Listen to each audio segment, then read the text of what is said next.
ए vector यानी कि 2 i cap plus I cap plus 2j cap plus k cap, और दूसरी साइड दी गई है बी वेक्टर जो कि है आपकी 3j cap minus k cap. तो आपको बताना है a vector unit vector in the direction of area vector of triangle. इन दोनों वेक्टर से जो ट्राइंगल फॉर्म हो रहा होगा उसके एरिया वेक्टर की डायरेक्शन में यूनिट वेक्टर हमें बताना है। ठीक है, ट्राई करो सॉल्व करने का।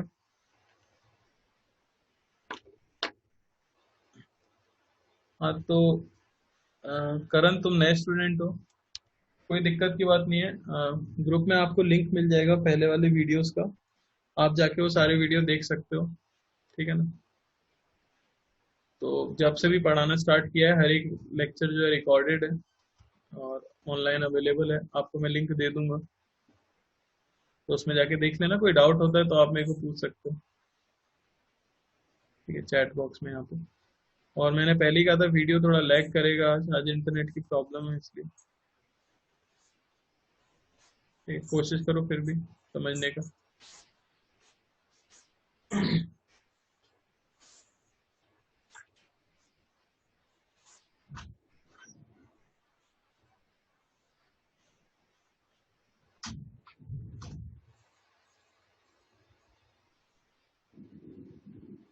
किसी का आंसर आ रहा है क्या?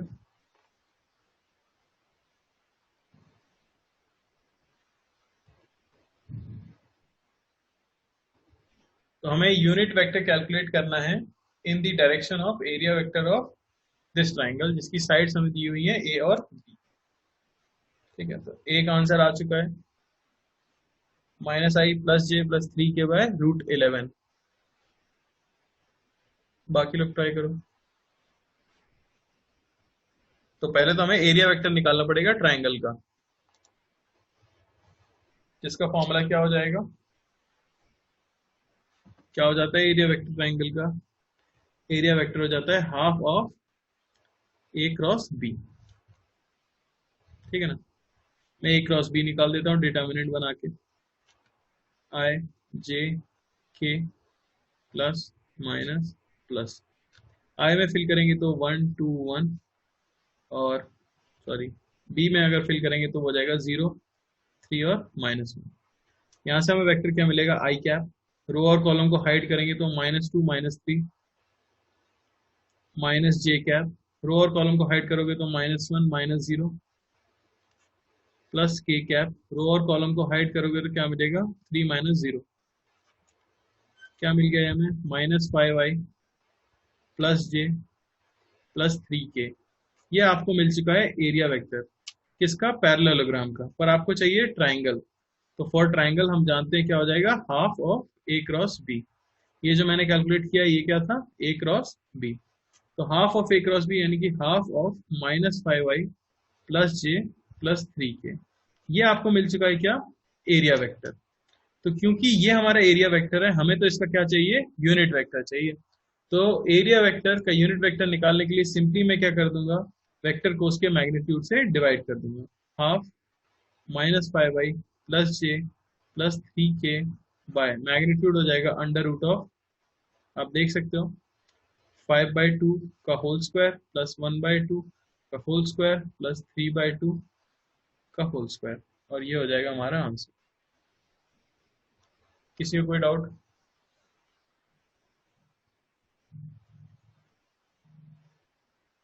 तो क्वेश्चन हमें यहाँ पे दिया हुआ है कि ए वेक्टर है आई कैप -2j कैप माइनस के कैप, बी वेक्टर है 3i cap plus j cap -2k cap, और सी वेक्टर है आई कैप माइनस j कैप। तो सबसे पहली चीज जो फाइंड करनी है वो बहुत ही आसान है, a + b + c आपको फाइंड करना है। हमें पता है i से i, j से j, k से k ऐड हो जाता है, तो 1 + 3 + 1 यानी कि हमें मिल जाएगा 5i -2i + 1 -1, क्या हमें मिल जाएगा -2j -1 -2 -3 -3k। तो ये आ जाएगा फर्स्ट वाले का। ठीक है ना, ये आ जाएगा फर्स्ट वाले का आंसर। मेरे हिसाब से इसमें किसी को दिक्कत नहीं हुई होगी, अगर हुई है इसका मतलब बहुत बड़ी दिक्कत है। अगला पार्ट था a + b क्रॉस c, हमें फाइंड करना था a + b क्रॉस c। तो बी क्रॉस सी के लिए पहले ही मैं क्या कर लेता हूँ, डिटर्मिनेंट सॉल्व कर लेता हूँ। तो आई जे के प्लस माइनस प्लस, और बी क्रॉस सी करना है आपको, तो बी पहले पुट करेंगे तो वो है 3 1 -2, और सी है 1 -1 0।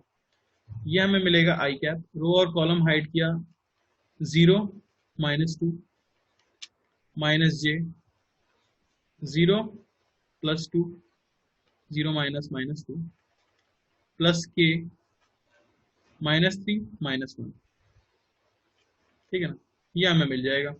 ये मिल चुका है -2i -2j और -4k मेरे हिसाब से। क्या सभी का सेकंड का आंसर या ए क्रॉस बी का आंसर यह आया था? अगर ए क्रॉस बी हमें मिल चुका है तो अब सिंपली बस आपको a plus -2i -2j -4k करना है, और a है i -2j -k, यानी i -2j -k -2i, sorry plus करना है हमें, तो यहाँ प्लस रहेगा -2i -2j -4k। वैल्यू कितनी हो जाएगी? ये हो जाएगी -i -4j -5k। क्या सेकंड का आंसर ये आया था सबका? सेकंड का आंसर ठीक है। अगर सेकंड आ गया अच्छी बात है। थर्ड हमारा बाकी है, थर्ड भी निकाल सकते हैं हम। वो हो जाएगा a डॉट बी क्रॉस सी आपको निकालना है। सिंपल है, डॉट प्रोडक्ट हमें याद है, डॉट में i से i को मल्टीप्लाई किया जाता है, j से j को, k से k को। डॉट कर देता हूँ मैं, -2i -2j -4k। क्या मिल जाएगा भाई? 2 इंटू -1, सॉरी 1 इंटू -2 -2 -2 +4 -1 -4 +4, कितना मिल गया आपको? ये 6। सबका अलग अलग क्यों आ रहा है? गलत किया क्या मैंने? -2 +4 +4 सही था, 6 आना चाहिए था। 6 आ जाएगा। डॉट प्रोडक्ट सिंपल था, सबसे आसान चीज थी डॉट प्रोडक्ट, हमें याद भी है, ठीक है ना। और देख लेते हैं आगे क्वेश्चन क्या है। आगे पूछा था a cross b dot c और a cross b cross c. तो ये सब बस प्रैक्टिस के लिए मैंने ढेर सारे क्वेश्चन दिए हैं, आप चाहो तो कर सकते हो जल्दी से, ताकि हमें पता लग जाए याद है कि नहीं है। जल्दी से a क्रॉस b और निकाल लो ताकि खत्म हो जाए बात, ठीक है ना। जल्दी से सभी लोग फोर्थ पार्ट ट्राई करो जल्दी से।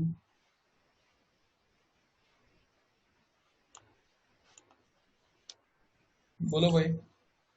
सर मैं कह रहा था कि सर जब आप डिटरमिनेंट निकालते हैं तो उसमें नीचे से पहले नीचे वाला लगता है कि पहले ऊपर वाला लगता है, मतलब माइनस में लेफ्ट हैंड साइड कौन सा होता है, राइट हैंड साइड कौन सा होता बेटा ये अगर आपने जे कैप निकाल रहे थे जैसे इस क्वेश्चन में, आपने उसकी रो और कॉलम हाइड कर ली इस तरह से, है ना। है? अब हाँ, आप लेफ्ट से चलो, सबसे पहली टर्म क्या दिख रही है आप? 3। सबसे पहली 3 ना, तो बस 3 इंटू हाँ, ऑपोजिट वाला पहले आएगा माइनस ये। सिमिलरली अगर इसको हाइड कर ओके, देते तो भी 3 को हाइड कर देते तो फिर 1। आपको लेफ्ट से चलना है, 1, सबसे ऊपर सबसे पहला वाला उसको चूज करना है। ठीक। तो फोर्थ भी मैं कर लेता हूँ। ए क्रॉस बी निकालना है हमें, पहले ही निकाल लेते हैं। ए क्रॉस बी डिटर्मिनेंट बना लो, आई जे के प्लस माइनस प्लस, ठीक है ना। ए क्रॉस बी, ए क्या हो जाएगा हमारे पास? ए 1 -2 -1, और बी हमें दिया हुआ है 3 1 -2। सॉल्व करते हैं। आई कैप, रो और कॉलम हाइड किया, 4 -1 माइनस जे, रो और कॉलम हाइड किया, -2 -3 प्लस के, रो और कॉलम हाइड किया, 1 -6। ये हमें मिलेगा 5i -j +7k मेरे हिसाब से। और उसके बाद बस आपको डॉट प्रोडक्ट करना है सी के साथ, यानी कि 5i -j +7k का डॉट प्रोडक्ट आपको करना है सी वेक्टर, जो कि हमें पता है कितना है, i -j, i से i मल्टीप्लाई 5 इंटू 1 5, और -1 -1 +1 6। बहुत अच्छी बात है। हद से ज्यादा लोगों का सही आ गया, मतलब हमारा पढ़ाना सफल हो गया, समझ गए हैं लोग। तो फिफ्थ पार्ट होमवर्क में ले लो, टाइम पास ही है, अब समझ गए आप। अगला क्वेश्चन पे चलते हैं जिसमें हमें बताना है इनकी वैल्यूज क्या होंगी। ये उसी तरह के क्वेश्चन है जो डॉट प्रोडक्ट के एंड में हमने किए थे, ठीक है ना। इन एक्सप्रेशंस की वैल्यू आपको बतानी है, बताओ क्या आएगा। सभी लोग पहले आंसर लिख लो अपने कॉपी पेन पे, मतलब कॉपी पे, फिर जब मैं पूछूंगा तब आप बता सकते हो। ये सब लगभग वर्बल क्वेश्चन हैं, आप सिंपली सॉल्व कर दो इनको। तो आई कैप क्रॉस आई कैप पूछा गया है, पहले का आंसर क्या होगा। काफी ज्यादा लोग पहले का आंसर 0 लिख रहे हैं। एक श्रेष्ठ ने सही लिखा है 0 वेक्टर अभी तक, यश ने भी सही लिखा, अब सभी लोग 0 वेक्टर लिख रहे हैं। हाँ, तो याद रखना है कि आंसर सिर्फ 0 अगर आपने लिख दिया तो गलत हो जाएगा, क्योंकि 0 एक स्केलर है, आंसर एक वेक्टर क्वांटिटी होनी चाहिए, इसलिए 0 वेक्टर आएगा, ठीक है ना। पहले का आंसर हो गया 0 वेक्टर। सिमिलरली सेकंड की अगर हम बात करें, आई क्रॉस जे, तो वो सर्कल याद करो अपने दिमाग में, आई जे के आता था, अगर आप क्लॉकवाइज घूमते थे तो आई क्रॉस जे क्या आ जाएगा, के कैप। थर्ड की अगर मैं बात करूं, I dot I cap cross I cap, हाँ भाई बोलो। शुभम ने बोला है नॉट डिफाइंड, यश ने बोला है मीनिंगलेस, क्या आएगा भाई, मीनिंगलेस, 0, ओनली 0। तो सिंपल सी बात है, आई क्रॉस आई कितना होगा आपको ये बताना है पहले। तो 0 होगा या 0 वेक्टर होगा, तो 0 वेक्टर होगा। और क्योंकि ये 0 वेक्टर है और आई कैप खुद एक वेक्टर है, तो इनका डॉट प्रोडक्ट पॉसिबल है, तो मीनिंगलेस आंसर नहीं आने वाला। यहाँ पे 0 वेक्टर है का डॉट प्रोडक्ट आप कर रहे हो किसके साथ, आई कैप के साथ, आंसर 0। 0 आएगा या 0 वेक्टर आएगा, 0 आएगा, क्योंकि आपने स्केलर प्रोडक्ट किया है, डॉट प्रोडक्ट स्केलर प्रोडक्ट है, तो आंसर स्केलर आना चाहिए। तो फाइनल आंसर हमारा होगा 0। किसी को डाउट है थर्ड पार्ट में। पहले मैंने आई क्रॉस आई किया, आई क्रॉस आई मिला 0 वेक्टर। 0 वेक्टर का ऑब्वियसली आप डॉट प्रोडक्ट दूसरे वेक्टर के साथ कर सकते हो, दूसरा वेक्टर हमारे पास आई कैप था, ऑब्वियसली इसका मैग्नीट्यूड 0 है, तो डॉट प्रोडक्ट करने पे किसी के भी साथ आंसर तो 0 ही आने वाला था, तो आंसर हमने क्या लिख दिया, 0। और क्योंकि हमने डॉट प्रोडक्ट किया है तो आंसर स्केलर क्वांटिटी आनी चाहिए, इसलिए आंसर 0 वेक्टर नहीं होगा, बल्कि क्या होगा, सिर्फ 0 होगा। सिमिलरली अगर मैं फोर्थ की बात करूं, फोर्थ में दिया हुआ है आई क्रॉस आई, क्या आंसर होगा जल्दी से बताओ। तो फिर से वही बात, आई क्रॉस आई 0 वेक्टर है और एक वेक्टर का दूसरे वेक्टर से क्रॉस प्रोडक्ट पॉसिबल है, तो मीनिंगलेस फिर से आंसर नहीं होगा। आई क्रॉस 0 वेक्टर, इस बार आंसर 0 वेक्टर आएगा, क्योंकि आपने क्रॉस प्रोडक्ट किया है, आंसर एक वेक्टर क्वांटिटी आना चाहिए। मेरे हिसाब से क्लियर होगा सभी को। आगे बढ़ जाते हैं, मैं छुपा लेता हूँ वरना सब लोग जल्दी जल्दी आंसर दे देते हैं। फिफ्थ का आंसर क्या होगा। फिफ्थ हमें दिया हुआ है आई डॉट आई, और सिक्स्थ हमें दिया गया है आई क्रॉस आई डॉट आई, बताओ क्या आएगा। तो फिफ्थ तो समझ आ ही रहा है, कोई अर्थ ही नहीं निकला है, आई डॉट आई स्केलर है, स्केलर का वेक्टर से डॉट प्रोडक्ट होता नहीं है, तो कोई इसका मीनिंग ही नहीं बचा। सिक्स्थ फिर से मीनिंगलेस हो चुका है, क्योंकि आई डॉट आई स्केलर है, स्केलर का क्रॉस प्रोडक्ट वेक्टर के साथ नहीं हो सकता, लाइन से मीनिंगलेस सवाल आते जा रहे हैं। सेवेंथ बता दो भाई, i cross j dot i, i cross j dot i, क्या आएगा आंसर।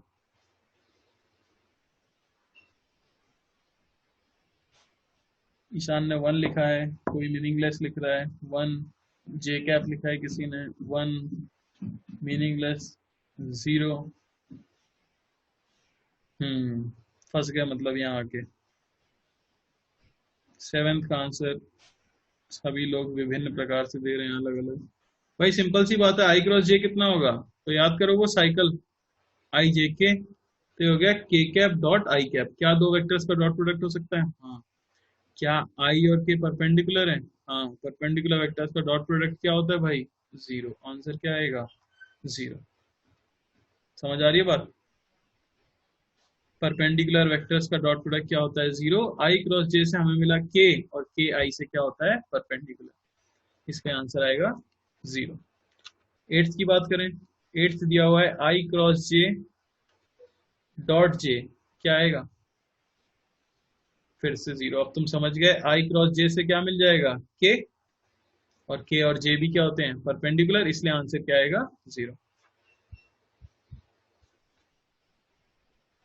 आगे बताओ नाइन्थ का, दिख ही नहीं रहा है, बताएंगे कहाँ से? अब नाइन्थ दिख रहा होगा।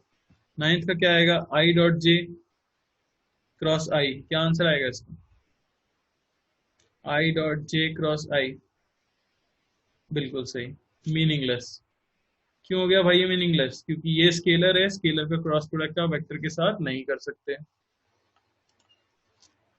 और फाइनली टेंथ, आई क्रॉस के डॉट जे, क्या हो जाएगा भाई? आई क्रॉस के क्या हो जाएगा? बोलो। -1 1 -1 माइनस जे, जे कई सारे आंसर आ रहे हैं। जे स्क्वायर 1 माइनस जे, सबसे ज्यादा आंसर आ रहा है माइनस जे। देख लेते हैं आई क्रॉस के, आई जे के होता है, ठीक है ना? तो आई क्रॉस के आप उल्टे गए हो तो माइनस जे आएगा। Minus J dot J, J dot J होता है 1, तो माइनस जे डॉट जे क्या होगा? -1। तो आंसर होना चाहिए था आपका -1। जिन लोगों का आ गया उनको सब कुछ क्लियर है, जिनका नहीं आया वो लोग थोड़ी सी मेहनत करें तो सब क्लियर हो जाएगा। Why is 5 number meaningless? 5 number meaningless क्यों है, कोई पूछ रहा है? बेटा क्या आएगा फिर 5 नंबर? 5 में बोला है I dot I dot I, तो आई डॉट आई कितना हो जाएगा? 1। तो आई डॉट 1, ये तो स्केलर है, ये वेक्टर है, इनका डॉट प्रोडक्ट कैसे करोगे? तो मीनिंग ही नहीं, इसलिए वो मीनिंगलेस है। आप वेक्टर वेक्टर का डॉट प्रोडक्ट कर सकते हो ना, और किन्हीं भी दो आई का आप डॉट प्रोडक्ट कर दोगे तो स्केलर दे देंगे, उस स्केलर का बचे हुए के साथ डॉट प्रोडक्ट कर पाना पॉसिबल नहीं। ठीक है भाई। हाँ, अब ये एक चीज है जो मैं बताना चाह रहा था, ये जो इस तरह से अगर कहीं पे लिखा हुआ है, मान लो ए डॉट बी क्रॉस सी, तो ये रिप्रेजेंट करता है वॉल्यूम। और किसकी वॉल्यूम रिप्रेजेंट करता है? ये पैरेललोपाइप्ड की वॉल्यूम रिप्रेजेंट करता है। ये आप मैथ्स में देखोगे, इसे स्केलर ट्रिपल प्रोडक्ट बोला जाता है, क्योंकि फाइनल आंसर एक स्केलर आएगा। इसे स्केलर ट्रिपल प्रोडक्ट बोला जाता है। जैसे कि क्रॉस प्रोडक्ट से हम एरिया निकालते हैं पैरेललोग्राम का और ये सब, तो यहाँ पे ए डॉट बी क्रॉस सी को बोला जाता है स्केलर ट्रिपल प्रोडक्ट। पैरेललोपाइप्ड किसे बोलते हैं? पैरेललोपाइप्ड हो जाता है अगर आपके पास एक पैरेललोग्राम है, उसी को आप 3D में ले जाओ कुछ हाइट पे बना के। ये मैंने बड़ी बेकार सी ड्राइंग बना दी है, ठीक है? तो इस तरह का जो शेप बनेगा उसे एक पैरेललोपाइड बोला जाएगा, जिसकी 3 वेक्टर्स साइड रिप्रेजेंट कर रहे हो, ए बी और सी। इस तरह से 3 वेक्टर्स उसकी अगर साइड्स को रिप्रेजेंट कर रहे हैं, बेसिकली एक क्यूबॉइड, ठीक है ना? क्यूबॉइड अगर है जिसकी 3 साइड्स आपको दी हुई है वेक्टर फॉर्म में, तो इस तरह से आप वॉल्यूम निकाल सकते हैं। फिजिक्स में हमारे काम नहीं आता है सच, मैथ्स में आएगा, इसलिए थोड़ा बता दिया मैंने। किसी का डाउट है आई डॉट माइनस आई की वैल्यू क्या होगी? तो सिंपल सा क्वेश्चन है, आई कैप डॉट माइनस आई कैप की वैल्यू क्या होगी? सभी लोग बता सकते हैं मेरे हिसाब से। आई डॉट आई क्या होता? 1, तो आई डॉट माइनस आई क्या होगा? -1। 3 वेक्टर्स का स्केलर ट्रिपल प्रोडक्ट 0 है, तो हम ये प्रूव कर सकते हैं कि वो कोप्लेनर होंगे। बिल्कुल सही बात है। आप एक क्यूबॉइड इमेजिन करो, क्यूबॉइड कैसे बनता है? बेसिकली क्यूबॉइड बनाने के लिए हम क्या करते हैं? क्यूबॉइड बनाने के लिए आप इस तरह से, ये आपने बेस बना दिया और इसी के ऊपर आप हाइट ले जाते हो, तो एक वेक्टर आपका ये हो गया, दूसरा वेक्टर आपका ये हो गया, और तीसरा वेक्टर ऊपर जाता है। अगर तीसरा वेक्टर भी इसी प्लेन में आप बना दोगे तो क्या क्यूबॉइड फॉर्म हो पाएगा? नहीं फॉर्म हो पाएगा। और क्यूबॉइड फॉर्म नहीं हो पाएगा तो उसकी वॉल्यूम क्या आएगी? 0 आएगी। तो अगर किन्हीं भी 3 वेक्टर्स का स्केलर ट्रिपल प्रोडक्ट की वैल्यू अगर 0 आ जाती है, ठीक है ना, तो हम ये प्रूव कर सकते हैं कि तीनों वेक्टर्स क्या होंगे? कोप्लेनर होंगे। बहुत अच्छी बात है। ये सारे पॉइंट्स मुझे जैसे तुमने बोला उसी समय याद आया। ये सारे पॉइंट्स बेसिकली मैथ्स में बताए जाएंगे, चैप्टर आता है वेक्टर एंड 3D 12th के एंड में। मैंने यहाँ पे पूरी तरह से वेक्टर नहीं पढ़ाया है, तो मैंने सिर्फ वो पढ़ाया है जो फिजिक्स में आपको यूज होगा, ठीक है ना? तो ऐसा मत सोचना कि कुछ मैंने इंटेंशनली छोड़ दिया है। ऐसी कई सारी चीजें हैं वो मैथ्स में बताई जाएंगी, जहां आपको प्रूव करना होगा कि वेक्टर्स कोप्लेनर हैं, कोलिनियर हैं, इस तरह की कई चीजें होंगी, ठीक है? पर ये बहुत अच्छा पॉइंट है जो तुमने उठाया। और लॉजिकली भी सोच के देखो, आप लॉजिकली सोच के देखो, ये आप समझ भी सकते हो। अगर ये तीनों एक ही प्लेन में हैं तो बी क्रॉस सी से आपको एक ऐसा वेक्टर मिलता जो बी के भी परपेंडिकुलर होता, सी के भी परपेंडिकुलर होता और इनके प्लेन के भी परपेंडिकुलर होता। समझ आ रही है बात? मैं बोल देता हूं, वो मिला हमें डी वेक्टर। बी क्रॉस सी से हमें मिला है डी वेक्टर जो बी के परपेंडिकुलर है, सी के परपेंडिकुलर है और बी और सी को कंटेन करने वाले प्लेन के परपेंडिकुलर है। और क्योंकि ए जो है वो इन्हीं के प्लेन में लाई कर रहा है, तो मैं ये कह सकता हूं कि डी जो है वो ए से भी परपेंडिकुलर है, तो उसका डॉट प्रोडक्ट आना भी क्या चाहिए था? 0 आना चाहिए था। समझ आ रही है बात? हाँ, डीसी पांडे में आपको क्वेश्चन मिला होगा, बिल्कुल मिला होगा, मुझे पूरी उम्मीद है। डीसी पांडे थोड़े से फार फेस्ट लेके चलते हैं क्योंकि उनको क्वेश्चंस की संख्या बहुत ज्यादा रखनी है, उसमें हद से ज्यादा क्वेश्चन है, इसलिए मे भी होगा। ठीक है। और किसी ने भी काफी डाउट्स पूछे थे।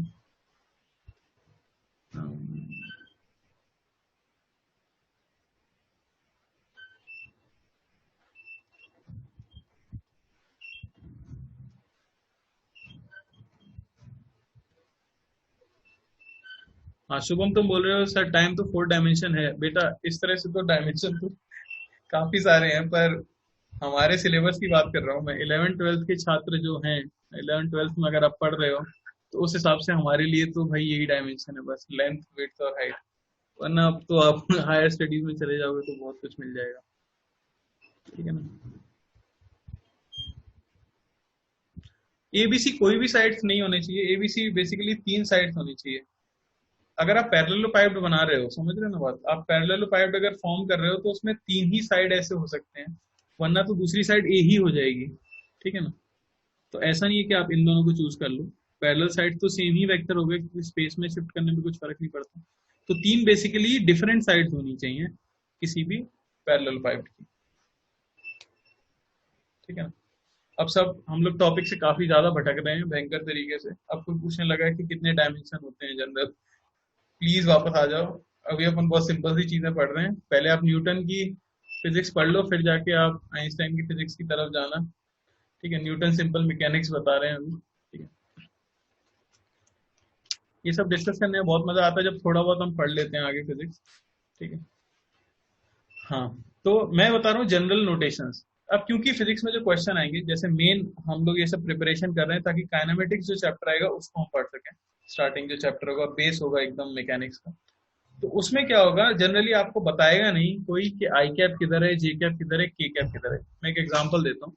जैसे कि आपसे कोई बोलेगा कि आप एक बॉल को प्रोजेक्ट करते हो हॉरिजॉन्टल से 30 डिग्री एंगल बनाते हुए। ठीक है? तो अब आपको सोचना पड़ेगा कि आप हॉरिजॉन्टल को आई कैप बोलो, जे कैप बोलो या के कैप बोलो। और दूसरी बात है कि मोस्ट ऑफ द क्वेश्चन इस तरह से आते हैं कि एक पार्टिकल मूव कर रहा है साउथ डायरेक्शन से नॉर्थ डायरेक्शन की तरफ, फिर उसने अपना डायरेक्शन चेंज करके वेस्ट कर लिया, तो बताओ कि डायरेक्शन में चेंज क्या है। मैग्नीट्यूड स्पीड का चेंज कोई पूछ ले, तो हमें ये याद रखना है कि जो डायरेक्शन हम पढ़ते हैं फिजिक्स में प्रॉब्लम सॉल्व करने के लिए, वो ये हैं, इस तरह से।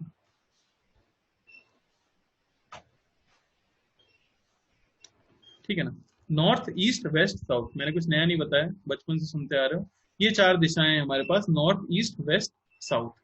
आपको बस ये याद रखना है कि ये चारों डायरेक्शन किस प्लेन में लाई करती हैं? हॉरिजॉन्टल प्लेन में लाई करती हैं। हॉरिजॉन्टल बोला किसे जाता है? क्या हर आदमी के लिए हॉरिजॉन्टल अलग है या सबके लिए हॉरिजॉन्टल सेम है? तो आपको ये याद रखना है कि देखो, हॉरिजॉन्टल जो है वो बेसिकली, हम अर्थ की अगर बात कर रहे हैं तो अर्थ की सरफेस से पैरेलल कोई प्लेन अगर आप ले लो तो उसको बोला जाता है हॉरिजॉन्टल प्लेन। समझ आ रहा है? अर्थ की सतह से पैरेलल लिया जाए। जैसे यहाँ पे अगर कोई आदमी खड़ा है तो उसके लिए हॉरिजॉन्टल ये होगा, पर कोई आदमी अगर यहाँ जाके खड़ा हुआ है तो उसके लिए हॉरिजॉन्टल कौन सा होगा? ये। समझ आ रही है बात? लेकिन यही डायरेक्शन जो हमें पढ़नी है वो ईस्ट वेस्ट नॉर्थ साउथ तो हमें पता ही है। बस आपको ये याद रखना है कि इस प्लेन को हम क्या नाम देते हैं? हॉरिजॉन्टल प्लेन नाम देते हैं। एक डायरेक्शन और आ जाती है जिसे बोला जाता है वर्टिकली डाउन, अंदर की तरफ जाती है, और एक आ जाती है वर्टिकली अप, जिसे हम इस तरह से शो कर देते हैं प्लेन से बाहर आती हुई। समझ आ रही है बात? अब जब भी क्वेश्चन होगा तो आप अपनी सुविधा के हिसाब से इन डायरेक्शंस को आई कैप जे कैप बोल सकते हो। जैसे अगर मैं ऐसा बोलूं कि हमने एक पार्टिकल को स्पीड दी है 10 मीटर पर सेकेंड ईस्ट की तरफ, समझने की कोशिश करना, एक बार ध्यान से समझने की कोशिश करना। मैं अगर बोलता हूं कि इनिशियल वेलोसिटी एक पार्टिकल की है 10 मीटर पर सेकेंड ईस्ट, ठीक है ना, और मैं बोलूं कि उसकी फाइनल वेलोसिटी है 10 मीटर पर सेकेंड नॉर्थ, और अब मैं आपसे पूछूं कि find the magnitude of change in velocity, ठीक है ना। ध्यान से समझना, ये क्वेश्चन पूछे जा चुके हैं, जनरली एग्जाम्स में आपको कंफ्यूज करने के लिए पूछे जाते हैं। और दूसरा क्वेश्चन होता है find the change in magnitude of velocity. तो अगर आप ध्यान से नहीं देखो ना तो दोनों चीजें आपको सेम ही लगेंगी, पर दोनों चीजों में जमीन आसमान का अंतर है। समझ आ रहा है? जो दूसरा क्वेश्चन है वो समझ पाना पहले ज्यादा आसान है। उन्होंने बोला है find the change in magnitude of velocity. तो आप देखो, इसको मैं अगर बोल दूं v1 और इसको मैं बोल दूं v2, तो इनिशियल वेलोसिटी का मैग्नीट्यूड क्या था? आप बोलोगे 10 था। और मैं बोलूं फाइनल वेलोसिटी का मैग्नीट्यूड क्या था? तो आप बोलोगे 10 था। तो ये बोला गया है change in magnitude of velocity, तो चेंज कितना हुआ भाई? 0। Change in magnitude of velocity कुछ नहीं है। लेकिन अब उन्होंने पूछा है find the magnitude of change in velocity. ये है आपकी इनिशियल वेलोसिटी, ये है आपकी फाइनल वेलोसिटी। क्या आप बता सकते हो कि चेंज इन वेलोसिटी क्या होगा? किसी भी चीज में जब हम चेंज बताते हैं तो हम क्या करते हैं? Final minus initial. समझ आ रहा है ना? जैसे इनिशियली आपके पास 10 रुपए थे, फाइनली आपके पास 40 रुपए हैं, चेंज क्या हुआ? तो 40 माइनस 10 30। तो change in velocity delta V vector, delta से हम चेंज को रिप्रेजेंट करते हैं, ये मैं बेसिक मैथ्स में बताऊंगा। डेल्टा वी वेक्टर को मैं क्या लिख सकता हूं? v2 vector minus v1 vector. तो इसे अब मैं क्या लिखूं? इसका मैग्नीट्यूड निकालना है, ये क्वेश्चन में बोला गया है, इसका मैग्नीट्यूड निकालना है। तो हमने तो आई कैप जे कैप में सीखा था, तो अब कोई भी आदमी अपनी इच्छा से क्या कर सकता है? वो ये मान लेगा कि भाई ईस्ट है आपका आई कैप, तो वेस्ट हो गया आपका माइनस आई कैप, नॉर्थ हो गया आपका जे कैप, तो साउथ हो गया आपका माइनस जे कैप। तो वर्टिकली अब क्या हो गया आपका? प्लेन से बाहर आता हुआ के कैप, तो वर्टिकली डाउन क्या हो गया आपका? माइनस के कैप। तो ये यूज है वेक्टर का। अभी तक हमने जो चैप्टर पढ़ा है उसका यूज है। काफी अच्छी बात है, कई लोगों ने आंसर दे भी दिया है, ठीक है ना। अब कोई जरूरी नहीं है कि इसको आई ही मानना था, आप इसे जे भी मान सकते थे, आप इसको आई मान सकते थे, आप इसे के मान सकते थे, इसको जे मान सकते थे, आपकी श्रद्धा के ऊपर है।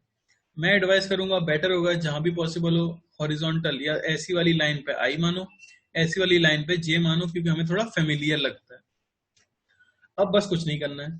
फाइनल वेलोसिटी थी 10 नॉर्थ यानी कि 10 जे कैप, और इनिशियल वेलोसिटी क्या थी? 10 ईस्ट, ईस्ट में क्या है? आई कैप माइनस 10 आई कैप। इस वेक्टर का आप मैग्नीट्यूड निकाल सकते हो कि नहीं? आपने सीखा ही था, under root of 10 square plus 10 square. क्या आंसर आया? 10 रूट 2। तो वेक्टर बहुत इंपॉर्टेंट चीज है, और दूसरा लैंग्वेज भी ढंग से पढ़ना बहुत जरूरी है। तो इन्हें जनरल डायरेक्शन का नोटेशन बोला जाता है। क्या सबको समझ आ रहा है मैं कैसे डायरेक्शंस को आई कैप जे कैप बोल रहा हूँ? बोल तो मैं अपनी श्रद्धा से रहा हूँ, ठीक है ना, पर बेटर होगा कि आप इस तरह से फॉलो करो। हमेशा ईस्ट को आप आई कैप ले लो और नॉर्थ को जे कैप ले लो, ये बेटर होगा। एक कन्वीनियंट वे हम बना लें तो, ठीक है। इसमें आगे बढ़ते हैं। हाँ, अब ये भी चीज है कि हमेशा ऐसा नहीं होगा कि ईस्ट में ही जा रहे हैं या नॉर्थ में ही जा रहे हैं। इसको क्या लिखा जाएगा?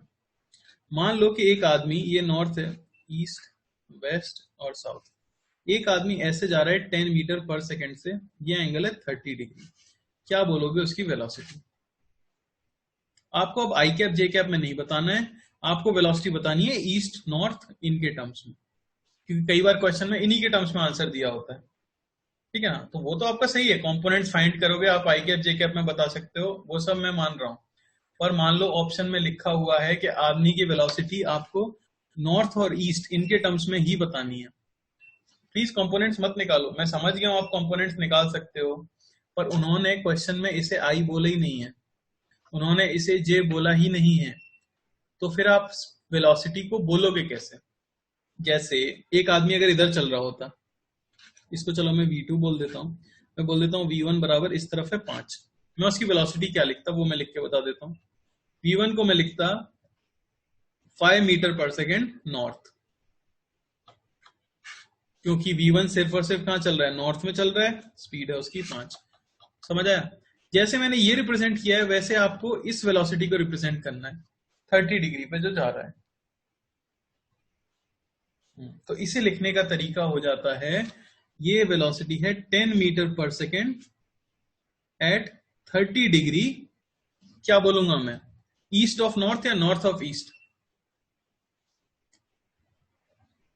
तो यहां पे लिखा जाता है नॉर्थ ऑफ ईस्ट, ईस्ट का नॉर्थ, ईस्ट से नॉर्थ की तरफ अगर आप घूमते तो कितना घूमते, 30 डिग्री घूमते। ये लिखने का तरीका होता है, ठीक है ना। कई लोग इसी में कंफ्यूज मिले हैं मुझे अपने जीवन में, ईस्ट ऑफ नॉर्थ लिखें या नॉर्थ ऑफ ईस्ट लिखें, ठीक है। तो वो तो इंग्लिश की समस्या है जो धीरे धीरे स्ट्रांग हो ही जाती है आदमी की। आप बस ये याद रखो कि जो चीज पहले लिखी है अगर ऑफ लिखा है तो वहां से दूसरे की तरफ आप जा रहे हो। बेसिकली नॉर्थ है ये ईस्ट का, ईस्ट पे होते तो नॉर्थ की तरफ 30 डिग्री घूमना पड़ता। समझ आ रहा है? हाँ बिल्कुल रिपीट करूंगा मैं और बताऊंगा मैं एग्जांपल्स, सिर्फ एक ही नहीं, ठीक है। जैसे कि मैं बोल दूं, ये एक और एग्जांपल ले लेते हैं, ये नॉर्थ है, ईस्ट है, वेस्ट है, साउथ है। ये ले लेता हूं मैं स्पीड 20 मीटर पर सेकेंड और ये ले लेता हूं मैं 37 डिग्री। क्या बोलूंगा अब मैं? तो ये स्पीड हो जाएगी आपकी, अगर किसी को समझ आ गया तो वो लोग लिख दो, जिनको समझ आ गया क्या लिखेंगे वेलोसिटी को।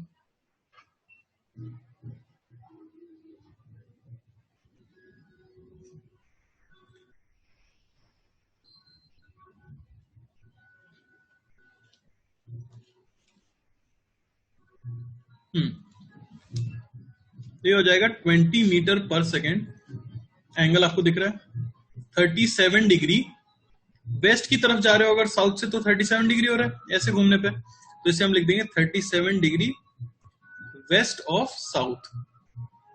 यहां में क्या लिख सकता था इसी को, ये एंगल कितना होगा 53 डिग्री, टोटल 90 होता है ना। मैं इसे ये भी लिख सकता था 20 metre per second 53 degree south of west. समझ आ रहा है? 53 डिग्री साउथ ऑफ वेस्ट भी लिखा जा सकता है। आपको बस ये एंगल देखना है कि ऑफ वेस्ट यानी वेस्ट से साउथ की तरफ 53 डिग्री, उल्टा पढ़ के देख लो, वेस्ट से साउथ की तरफ 53 डिग्री, साउथ से वेस्ट की तरफ 37 डिग्री, साउथ से वेस्ट की तरफ 37 डिग्री, ठीक है। हाँ बिल्कुल, आंसर आपको स्टेटमेंट फॉर्म में मिलेंगे। सुनने में अजीब लग रहा होगा लेकिन आपको मॉड्यूल में मिल जाएंगे ऐसे क्वेश्चंस जिनका आंसर इस फॉर्म में होगा, ठीक है।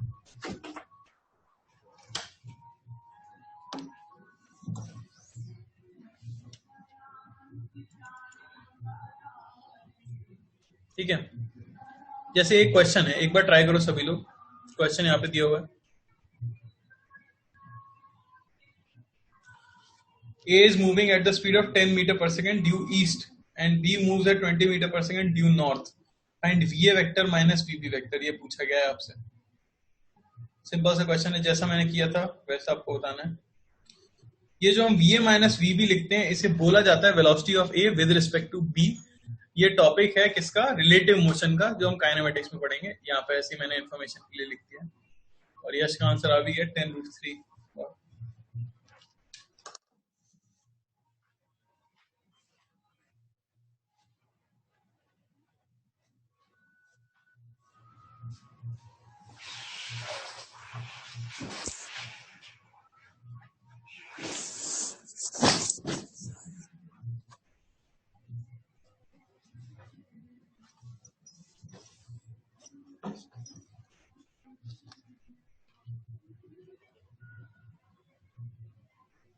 बेटा हाँ,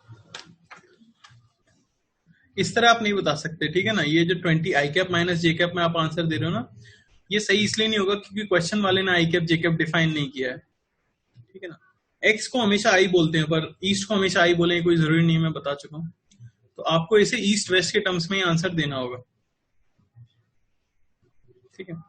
क्वेश्चन देख लो, क्वेश्चन में बोला गया है A is moving at speed 10 metre per second due east. मैं बना भी देता हूँ, ए जो है ईस्ट की तरफ जा रहा है 10 मीटर पर सेकेंड से,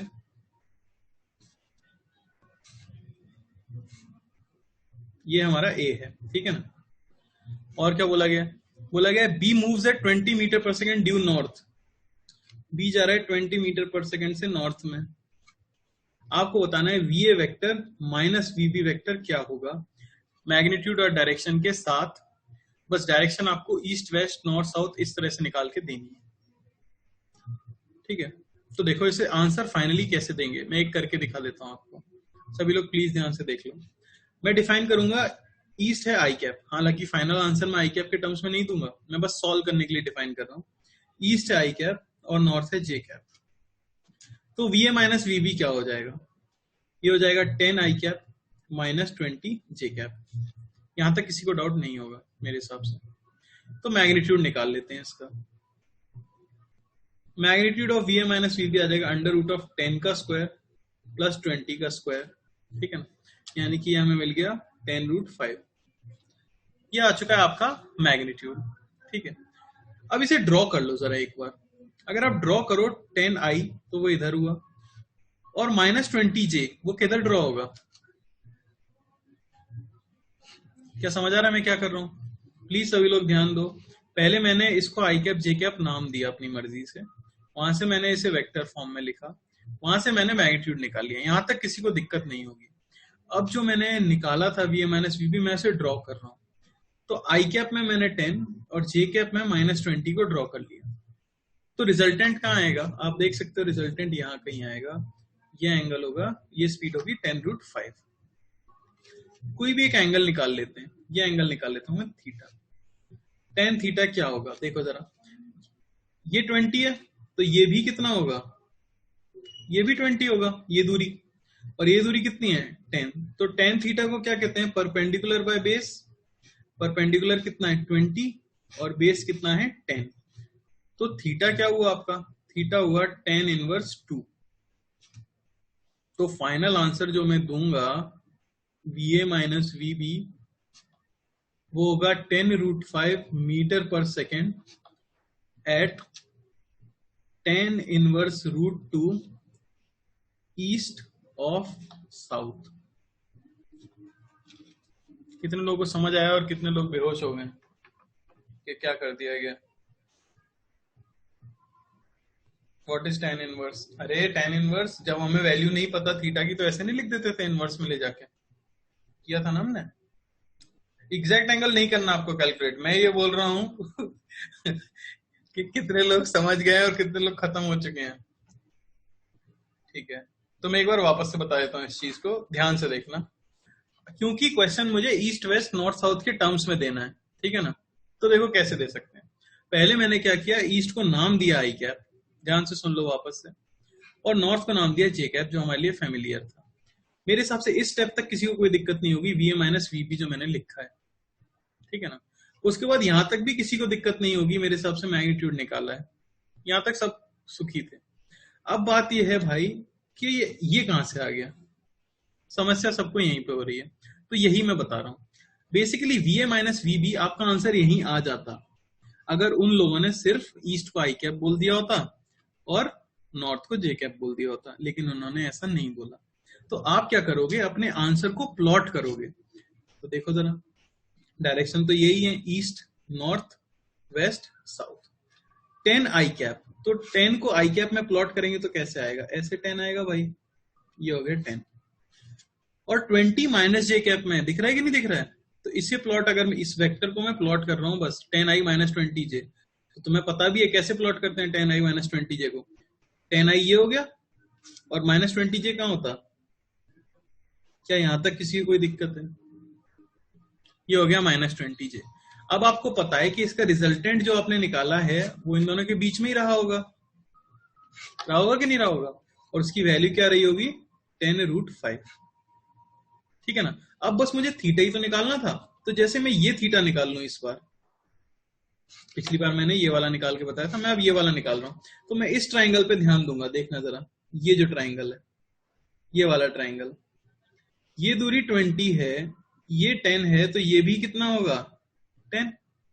तो tan थीटा इस ट्राइंगल से अगर आप लिखो तो tan थीटा क्या होता है, परपेंडिकुलर बाय बेस, तो वो होगा 10/20, तो ये आया 1/2। क्या आपको थीटा की वैल्यू पता है जिसके लिए tan 1/2 हो, नहीं, स्टैंडर्ड वैल्यू नहीं है, तो इस थीटा को हम लिख देते हैं tan इनवर्स 1/2। ये एंगल पता लग गया है। अब वही इंग्लिश में आंसर देना है हमें। तो इंग्लिश में आंसर कैसे देते थे आप, VA माइनस VB, ये हो गया, मैग्नीट्यूड तो मैं निकाल चुका था, एट एंगल में निकाल चुका हूं, tan इनवर्स 1/2।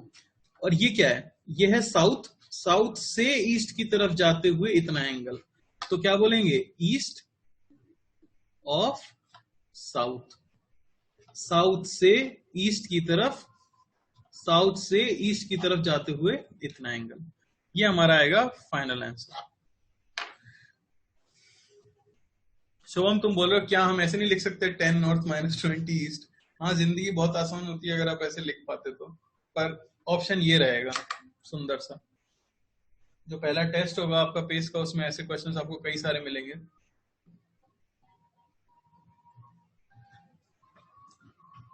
हाँ, अब किसी का डाउट ये है कि पहले वाले में क्यों ईस्ट ऑफ साउथ था, तो बेटा ये एंगल था ना, ये थीटा आपने निकाला था, ये थीटा क्या था, ईस्ट, ठीक है ना, ईस्ट ऑफ साउथ, साउथ से ईस्ट की तरफ। उल्टा लिख दिया था मैंने शायद, हाँ इसमें साउथ ऑफ ईस्ट होगा, सॉरी साउथ ऑफ ईस्ट होगा ये, क्योंकि आप ईस्ट के साउथ में जाते हो तो ये इतना एंगल बनता है पहले वाले केस में, ठीक है। और दूसरे वाले केस में क्या होगा, ईस्ट ऑफ साउथ, साउथ के ईस्ट में आप जा रहे हो, समझ आए?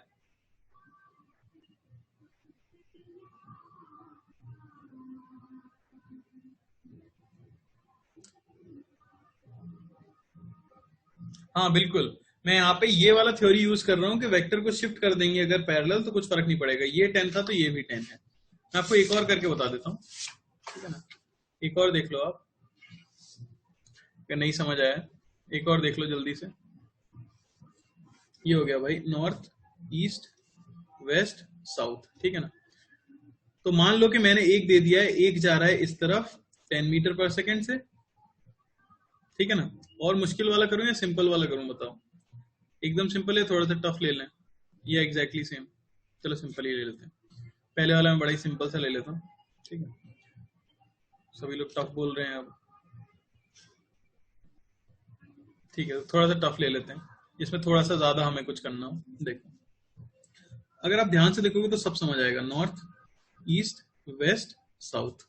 क्वेश्चन है कि a moves at 10 metre per second due east, ठीक है ना, और b moves at 10√2 metre per second 45 degree south of west. Find VA vector minus VB vector. समझ आई बात? क्वेश्चन क्लियर हो रहा है सबको? पहले मैं इसे प्लॉट करूंगा। तो भाई ए मूव कर रहा है 10 मीटर पर सेकेंड से ईस्ट की तरफ, तो ये हो गया आपका ए, 10 ए। बी दिया हुआ है, वो मूव कर रहा है 10√2 से 45 डिग्री एंगल बनाते हुए south of west. South of west का मतलब क्या हुआ, वेस्ट का साउथ, तो ये है वेस्ट, इसका साउथ में अगर आप चलो तो ये एंगल 45 डिग्री बनाते हुए 10√2 की स्पीड से वो चल रहा है। अब आपको बताना है कि VA माइनस VB की वैल्यू क्या होगी। तो फिर से वही सबसे पहला स्टेप, ईस्ट को मैंने नाम दे दिया I कैप और नॉर्थ को मैंने नाम दे दिया J कैप। अब क्योंकि आपको दिख रहा है ये स्ट्रेट लाइन पे नहीं है, तो सिंपली इनका वेक्टर फॉर्म लिख पाना पॉसिबल नहीं है। तो मैं क्या करूंगा, मैं पहले VA वेक्टर को I कैप J कैप में लिख लूंगा। VA वेक्टर क्या होगा, 10 I कैप, कोई दिक्कत है इसमें? नहीं। अब B को लिखना है तो कंपोनेंट लेना आप सीख चुके थे पहले जीवन में, ठीक है ना। तो B का एक कंपोनेंट जो X में आएगा वो इस तरफ आएगा, कितना होगा वही वो 10√2 cos 45, क्योंकि 45 डिग्री है, तो हो गया 10√2 cos 45 डिग्री यानी कि 10। और एक कहाँ आएगा भाई, एक आएगा नीचे, कितना आएगा वो आएगा 10√2, ये भी 45 डिग्री होगा, cos 45 degree minus J cap में, ठीक है ना। तो ये भी कितना आ गया 10। तो B वेक्टर हो गया आपका -10 I कैप -10 J कैप। क्या यहां तक किसी को दिक्कत है? इधर और इधर कोई दिक्कत किसी को? नहीं। ये क्वेश्चन वैसे बहुत ही आसान हो गया गलती से। तो अब v A minus we b अगर निकालें यहाँ से v A minus we b, तो उसकी वैल्यू क्या आएगी? 10i माइनस 10i, ठीक है ना, माइनस 10j। ओपन कर देता हूं मैं ब्रैकेट, यहां से मिलेगा ये 10i plus 10i plus 10j, यानी कि आपको v A minus we b क्या मिल गया भाई? वो हमें मिल गया 20i प्लस 10j। अगर क्वेश्चन वाले ने i और j हमें बताया होता तो हमारा आंसर यहीं आ चुका है, आप समझ रहे हो? लेकिन अब मुझे क्या करना है? अब मुझे इसे ईस्ट वेस्ट के फॉर्म में निकालना है, तो मैं इसे प्लॉट कर लूंगा। पहले मैं मैग्नीट्यूड निकाल लेता हूँ, क्योंकि वो तो निकालना बड़ा आसान है। V A minus we b का मैग्नीट्यूड अंडर रूट ऑफ 10 का स्क्वायर 20 का स्क्वायर, वही आ गया फिर से 10√5, ठीक है ना। अब मैं इसे प्लॉट करूंगा, क्योंकि ये है मेरा ईस्ट, नॉर्थ, वेस्ट, साउथ। 20 आई कैप में, समझ आ रहा है, और 10 जे कैप में। कोई दिक्कत यहां तक? ये आपने प्लॉट कर लिया। रिजल्टेंट कहां आएगा? ये आएगा मेरा रिजल्टेंट, बीच में ही आता है हमेशा। कितना आएगा? 10√5। अब कोई भी एंगल निकाल लो, मान लो कि मैं ये एंगल निकालना चाहता हूं, थीटा, तो ये 10 है, तो ये भी क्या होगा? 10 होगा। 10 थीटा लिखो। 10 थीटा क्या हो गया? Perpendicular 10 by base 20। क्या tan थीटा कब 1/2 होता है आपको पता है? नहीं। तो थीटा क्या आ गया? tan inverse 1/2। अब इसे लिखूंगा कैसे मैं? फाइनली हमारा आंसर आएगा v A minus we b is equal to 10√5 at theta बराबर tan इनवर्स 1/2। ये क्या है? नॉर्थ ऑफ ईस्ट या ईस्ट ऑफ नॉर्थ? बताओ, नॉर्थ ऑफ ईस्ट या ईस्ट ऑफ नॉर्थ? आप देखो, आप ईस्ट से तो जुड़े हुए हो और वहां से चल के कहां जाना चाह रहे हो? नॉर्थ में। नॉर्थ से तो आप जुड़े हुए नहीं हो ना, ठीक है। तो मैं क्या लिख दूंगा? ईस्ट से मैं जुड़ा हुआ हूं, तो ये हो गया नॉर्थ ऑफ ईस्ट। ईस्ट से नॉर्थ की तरफ जाएंगे तो इतना एंगल, तो ये हो गया नॉर्थ ऑफ ईस्ट। मैं जानता हूं ये थोड़ा सा मुश्किल है, और ये वेक्टर्स का पार्ट भी नहीं है वैसे तो, ये बेसिकली काइनेमेटिक्स का ही पार्ट है, लेकिन यहाँ पे हम कुछ खास नहीं कर रहे, इसलिए मैंने थोड़ा सा बता दिया। V A minus we b बस निकालना है। क्या अभी थोड़ा बहुत तो आसान लगा होगा, थोड़ा बहुत तो बेटर लगा होगा?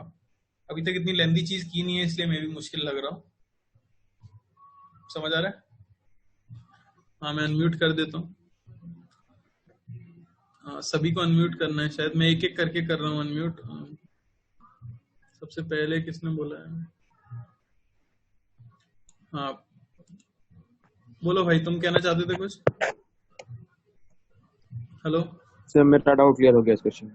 तुम्हारा डाउट क्लियर हो गया? अच्छा, तो और है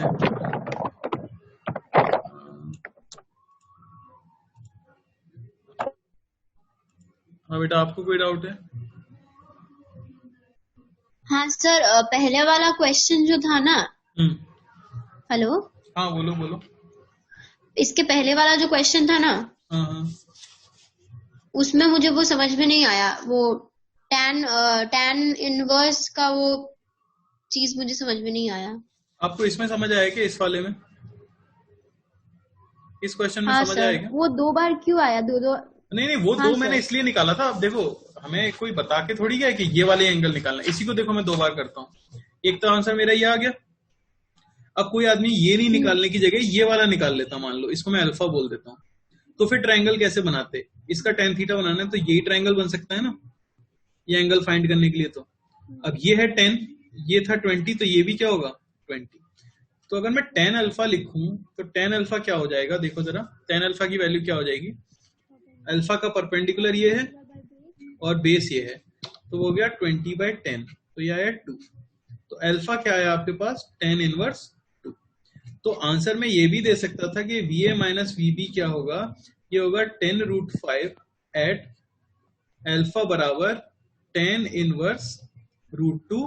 अब इसको मैं लिखूंगा क्या? देखो, मैं नॉर्थ से जुड़ा हुआ हूं और ईस्ट की तरफ जाना चाह रहा हूं, ठीक है ना।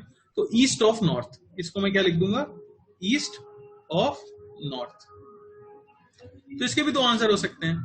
अगर आपने ये एंगल निकाला था तो आप उसके साथ लिखोगे नॉर्थ ऑफ ईस्ट, क्योंकि आप ईस्ट से जुड़े हुए हो और नॉर्थ की तरफ जाना चाह रहे थे। लेकिन अगर आपने ये एंगल निकाला होगा सॉल्व करके तो आप लिखोगे tan inverse root two east of north. समझ आ रही है बात? तो इनकी वजह से दो आंसर आते हैं, दोनों ही आंसर सही है, दोनों एक ही बात को रिप्रेजेंट कर रहे हैं। क्लियर हो? हेलो हेलो हाँ, डाउट क्लियर हुआ तुम्हारा? हेलो हेलो हेलो हाँ बेटा, क्लियर हुआ डाउट? हेलो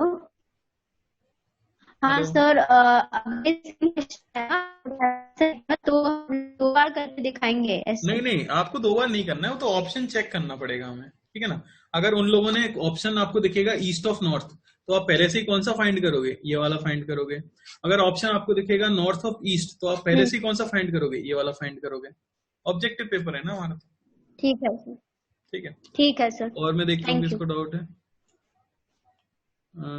यस, एक सेकेंड।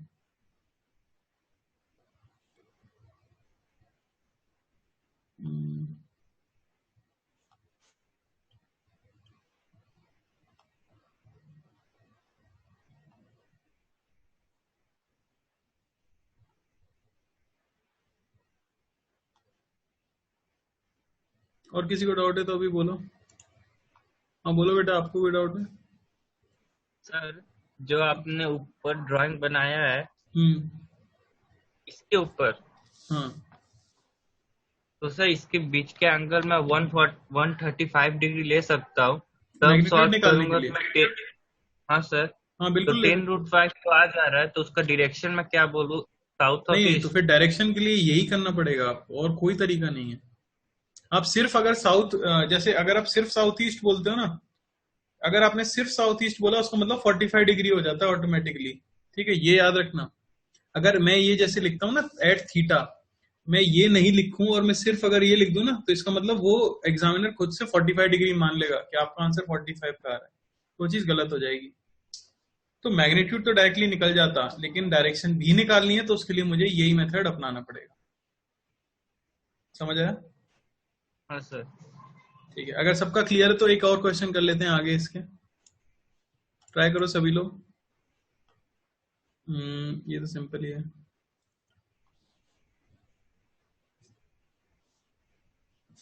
तो 10√2 पर metre per second north west इस तरह से जा रहा है वो 10√2 लेके 45 डिग्री पे।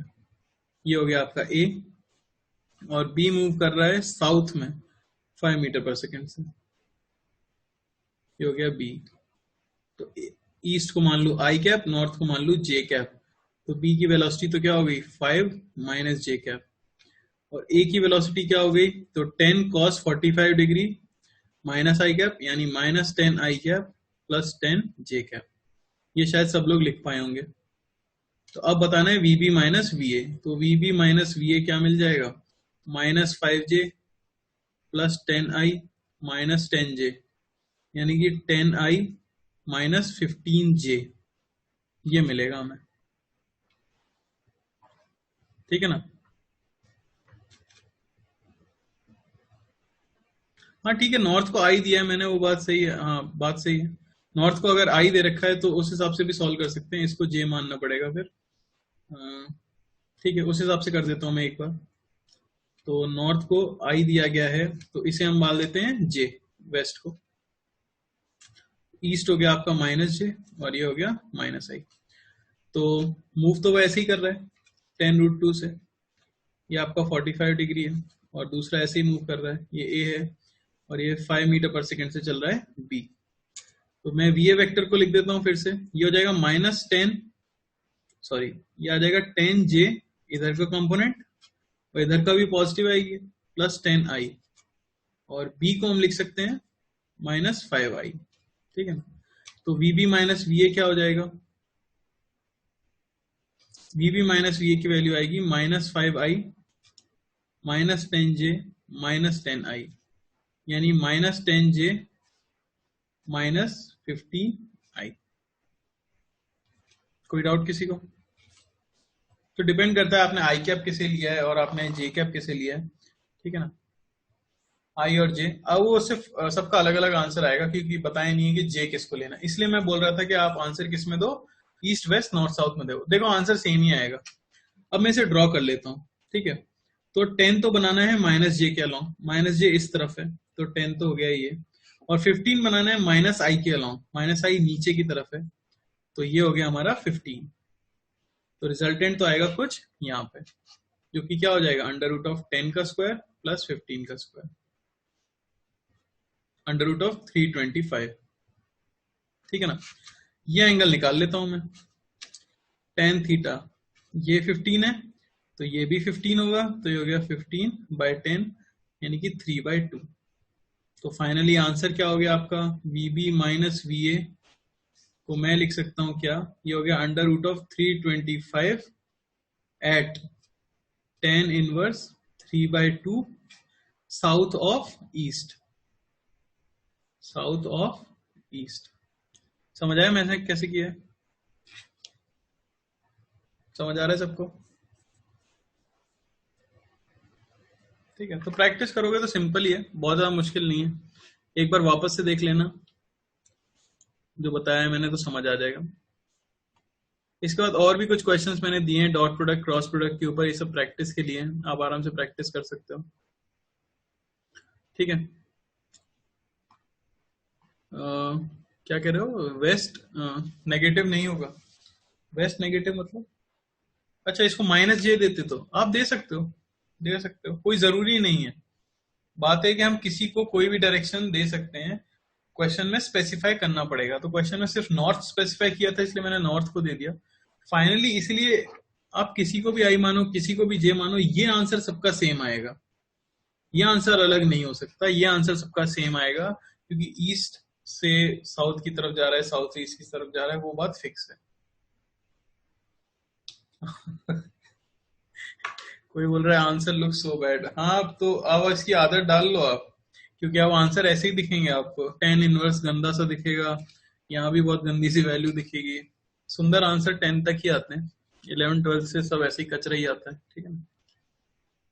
तो आगे क्वेश्चंस हैं जिनकी आप प्रैक्टिस कर सकते हो, ठीक है ना। क्या करना चाहिए आज बेसिक बता देना चाहता हूँ, थोड़ा सा पहले देख लो जरा, जो कल पहले भी उठ चुकी थी ये बात, ठीक है, जो थी if the ratio of components of two vectors are in the same ratio they are parallel to each other. जैसे दो वेक्टर आपको दिए गए हों, दो वेक्टर्स आपको दिए हों, a1i plus b1j plus c1 के और a2i plus b2j plus c2 के, ठीक है, और आप उनका रेशियो अगर लेते हो a1/a2 b1/b2 c1/c2, यानी i का i से रेशियो, j का j से रेशियो, k का k से रेशियो, और वो एक कांस्टेंट वैल्यू आ जाती है, तो इन वेक्टर्स को हम पॉजिटिव कहते हैं, ठीक है ना। डायरेक्टली हमें समझ आ जाता है कि उनके बीच का एंगल क्या है, 0 डिग्री है। जैसे क्या, देखो एंगल एग्जांपल, जैसे मैं बोलूं कि i cap plus j cap minus k cap, और दूसरा वेक्टर है 3i cap plus 3j cap minus 3k cap, तो आप क्या करो ना, इनका रेशियो लो, i कैप का i कैप से रेशियो क्या आया 1/3, j कैप का j कैप से रेशियो 1/3, k कैप का k कैप से रेशियो -1/-3 जो कि क्या है 1/3। अगर ये तीनों इक्वल आ जाते हैं, और ये किसके इक्वल आ रहे हैं 1/3 के, तो आप कह देते हो कि ये वेक्टर a था, ये b था, तो हम कह देंगे a vector is parallel to b vector, theta क्या है इनके बीच का 0 डिग्री। अगर एक पॉजिटिव क्वांटिटी आ जाती है तो फिर हम क्या बोल देते हैं कि वो पैरेलल है, थीटा क्या है 0 डिग्री है। जबकि अगर मैं आपको बोलूं कि a वेक्टर दिया होता मान लो i plus 2j minus 3k, और b वेक्टर दिया होता -2i minus 4j plus 6k, अगर मैं इनका रेशियो निकाल के देखूं i वाले का i के साथ, तो इनका रेशियो आता -1/2, इनका निकाल के देखूं तो इनका भी आता -1/2, इनका निकाल के देखूं -1/2, तो ये तीनों रेशियो सेम आए हैं और ये एक नेगेटिव क्वांटिटी आई है, तो फिर आप कह देते हो कि a vector is anti parallel to b vector, ठीक है ना। अगर ये रेशियो पॉजिटिव क्वांटिटी आ जाए, सेम वैल्यूज आए और वो पॉजिटिव हो, तो आप बोल देते हो पैरेलल है। अगर वो नेगेटिव आ जाए और सेम वैल्यूज आ जाए तो आप बोल देते हो एंटी पैरेलल, और एंटी पैरेलल का मतलब होता है एंगल क्या है 180 डिग्री। समझ आ रही है बात? इसके मैंने एग्जांपल्स भी दिए हैं, ठीक है, और इस पर क्वेश्चंस भी हैं, वो भी आप ट्राई करना। अब मैं डाउट्स क्लियर कर देता हूँ जिसको जो भी डाउट है। तो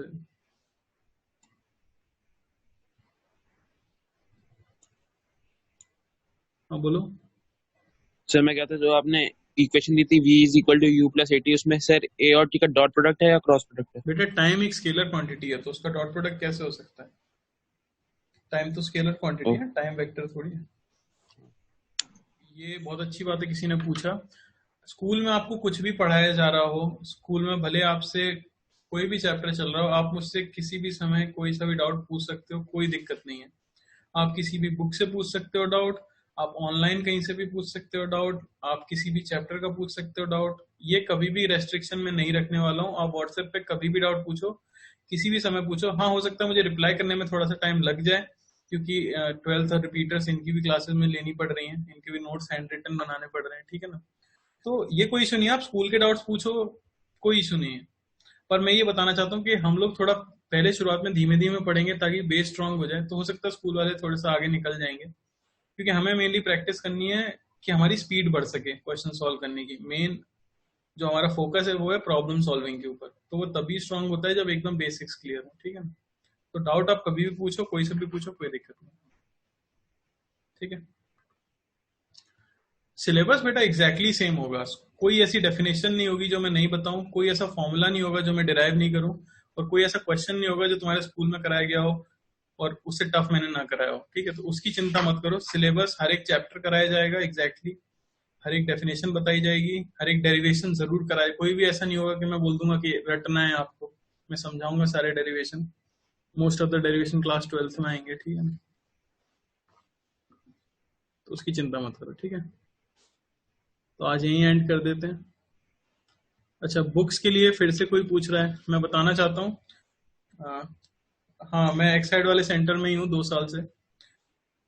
कोई पूछ रहा है बुक्स के लिए, तो बुक्स बेटा मैं खुद से जो प्रेफर करता हूँ वो यही करता हूँ कि स्टार्टिंग में आपको सिर्फ नोट्स पे आधारित रहना चाहिए, मॉड्यूल सॉल्व करना चाहिए, और HC वर्मा आपको कर सकते हो मैक्सिमम अगर आपके पास टाइम है तो।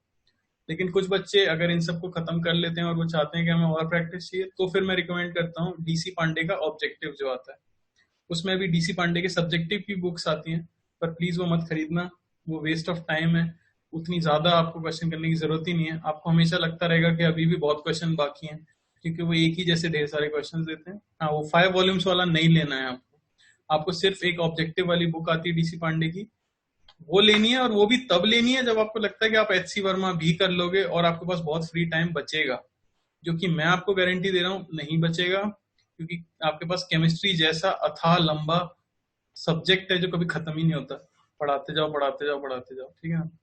तो फिजिक्स मेनली रहता है कॉन्सेप्ट पे बेस्ड, हमें फोकस करना है कॉन्सेप्ट स्ट्रॉन्ग करने पर और अलग अलग तरह के क्वेश्चंस करने पे। और HCV में खास बात यही है कि हर क्वेश्चन अलग वैरायटी का है, वो लोग रिपीट नहीं करते, ठीक है ना। जबकि DC पांडे में काफी रिपीटेटिव क्वेश्चंस हैं। तो अभी कमी बुक्स खरीदो, आपको जब जरूरत लगेगी मैं खुद बता दूंगा, ठीक है।